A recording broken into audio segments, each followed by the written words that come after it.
Hi, I'm Ellen McCauley at Pray It Up in Syracuse, New York on Friday night. Yes, it's a Friday. And where are we? We're here talking about the different tools we can use to deal with the psychological, emotional reasons why we are tempted to sabotage ourselves, to sabotage our success.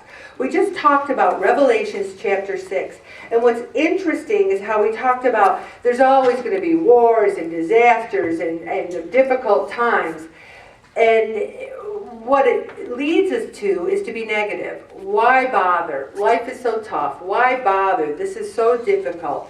But so often it's that stinkin' thinking that really is sabotaging us. Now this first article I'm going to talk about today talks about a woman who was so depressed she laid in bed for 3 weeks. Now I can usually lay in bed when I'm depressed for 2 days.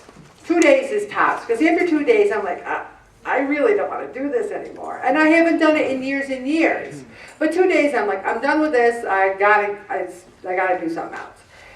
But those who have stayed in bed through depression, and then you start sinking lower and lower. You look at your life, you reflect on things, always the bad things. My life is so bad. Why should I even try? So as this Michelle was laying in bed for 3 weeks, it finally dawned on her that she couldn't really change her situation in many ways, but she could change the way she thought about it. Now, we're going to talk about different tools to end our stinking thinking. And one of the biggest tools to me is family, friends, and the community that we have here. For example, when these bad things happen to us, when we have these things in our lives, when we reach out to people who care. Take today, my husband, Bob, driving to work, driving along, nice as can be, a tractor trailer, double tractor trailer, had a big chunk of black ice. You know how they get stuck in the wells, the tire wells?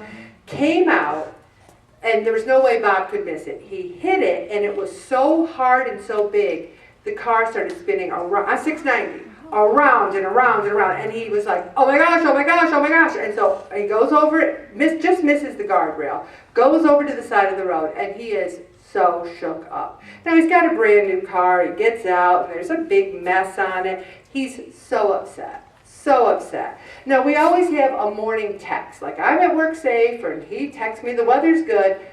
I'm at work, 7:15, my phone rings, and I look, caller ID, it's him. He's not going to call me at work and say, I go, what's going on? He told me everything, and the first thing I said was, it's only a car, Bob, you're okay. I don't care if that car, it gets ground into a little square ball and we stick it in the junk heap. I don't care about the car. The car means nothing to me, but Bob means the world to me. And I'm telling him all this. And he goes, that's all I needed. I'm okay now. He just had to hear it from me. Everything was fine. And isn't that the way we are in our lives? When something happens, you want to tell your mom, Mom, I can't tell you how many of those calls I've gotten. Mom, guess what? Or Mom. You want to tell your husband, your spouse, your friends. We need to have that thinking changed by someone who cares. Because if we let our minds control us, I've lost weight and gained it back 1,000,000 times. The negative thinking. I'll never be successful. Maybe I'll lose it, but I'll gain it back. Look, I lost weight last week, but I gained it this week. And the hardest part is when you think you're doing everything right. You're walking, you're going to the gym, you're exercising, you're having salad and fish. One person said to me tonight, I should have just had a hot foot Sunday if I was going to gain weight. And I felt like saying, I hear you, sister. I hear you. But we have to keep doing the right things over and over. The patience that Kathy talked about, the consistency. The realization that I am 100% responsible for my reality can fill me with so much power and joy because I realize I have choices. I can choose to eat less. I can choose to move more. I can choose to never give up. Those are my choices. And that's how we can stop our stinking thinking. If we want different results, then we have to do something different. And our mind is our biggest asset.